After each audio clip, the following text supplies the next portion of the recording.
This is a general guide, and your installation may vary. For more information, consult the installation manual that's shipped with your merchandiser. The most crucial step in the installation process is ensuring the cases are level, which is essential for case-to-case alignment and effective drainage. Begin by positioning the case along the pre-drawn chalk lines using a J-bar, pallet jack, or forklift if possible. Be careful to lift along the metal supports at the bottom to avoid damaging the base. Next, place the metal hat channels that came with the case underneath the skids at the bottom for support. Place a level against the front and insert shims underneath as needed until it's perfectly level. To ensure proper leveling, check the tops of the doors. They should align precisely.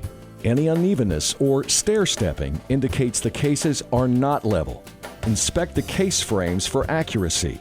If needed, adjust by adding or removing shims. For further adjustment, locate the 2 screws at the base of each door. These can be turned to fine-tune the door's position. To adjust the closing tension, turn the front adjuster counterclockwise. Then, test by slightly opening the door. If it doesn't close on its own, increase the tension by turning the adjuster clockwise until the door shuts smoothly. To help the stair-step effect, use the inside adjuster screw. Turning it counterclockwise will lift the opposite corner of the door, while turning it clockwise will lower it. Make small adjustments as needed and test to ensure the doors operate properly. Repeat the leveling process for each subsequent case, ensuring they remain level relative to one another. Thank you for watching our installation guide for Masterbuilt semi-self-contained endless merchandisers.